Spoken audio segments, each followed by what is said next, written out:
Salam sigap dan shalom. Renungan kita pada hari ini, Minggu 2 Oktober 2022, berjudul Kita adalah teman sekerja dengan Dia. Ayat intinya terdapat di dalam 2 Korintus 6 ayat 1. Sebagai teman-teman sekerja, kami menasihatkan kamu, supaya kamu jangan membuat menjadi sia-sia kasih karunia Allah yang telah kamu terima. Pena Inspirasi menuliskan yang dimaksud dengan judul renungan kita pagi ini, kita adalah teman sekerja dengan Dia, adalah respons atas perintah Yesus, pergi dan hasilkanlah buah. Dan makanya kita harus senantiasa datang menghampiri tahta kasih karunia Allah dan mengalami kasih-Nya yang tiada bandingnya itu adalah sebagai berikut. Pertama, setiap orang bisa punya pengalaman dan berkata seperti Paulus, kita adalah teman sekerja dengan Dia, bila mana ia bekerja bagi Yesus, bukan karena dorongan, melainkan karena prinsip sepanjang umur hidupnya. Orang Kristen yang sejati bekerja bagi Allah, bukan karena dorongan, melainkan karena prinsip, bukan untuk sehari atau sebulan, melainkan sepanjang umur hidupnya. Kedua, setiap orang bisa punya pengalaman dan berkata seperti Paulus, kita adalah teman sekerja dengan Dia, bila mana ia tidak bekerja dengan sembrono dan selalu menjaga tabiatnya agar tidak ada noda yang bisa menjadi batu sandungan bagi pelayanannya di masa depan.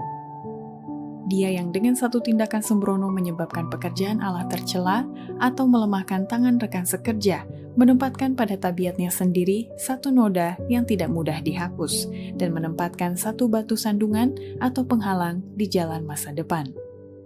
Ketiga, setiap orang bisa punya pengalaman dan berkata seperti Paulus, kita adalah teman sekerja dengan Dia, bila mana ia punya rasa simpati terhadap orang-orang yang nampaknya tidak bersalah, orang miskin, menderita, dan yang bergumul.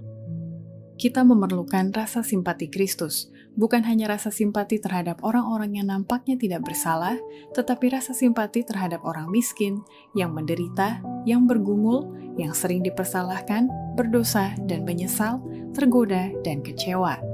Kita menjumpai sesama manusia dengan hati yang terjamah, seperti imam besar yang berkemurahan dengan merasakan kelemahan-kelemahan mereka. Keempat, setiap orang bisa punya pengalaman dan berkata seperti Paulus, kita adalah teman sekerja dengan Dia, bila mana ia melakukan bagiannya dengan membagikan kebahagiaan dan memberkati orang lain di dalam hidup ini. Tuntutan Allah dan manusia terletak atas kita. Kita semua harus melakukan bagian kita di dalam hidup ini. Adalah pengelolaan unsur-unsur sosial sifat kita yang menimbulkan rasa simpati dalam diri kita terhadap saudara-saudara kita, dan memberikan kita kebahagiaan dalam usaha memberkati orang lain. Kelima, setiap orang bisa punya pengalaman dan berkata seperti Paulus, kita adalah teman sekerja dengan Dia, bila mana ia bekerja tanpa pamrih, sabar, bersikap manis, lemah lembut, dan Kristus selalu bersemayam di dalam hatinya. Bekerjalah tanpa pamrih, dengan kasih sayang, dengan sabar, bagi semua yang engkau hubungi.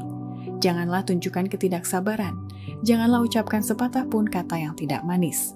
Biarlah kasih Kristus bersemayam dalam hatimu dan kelemah lembutan di bibirmu. Demikianlah renungan kita pada hari ini. Kiranya Tuhan memberkati kita semua.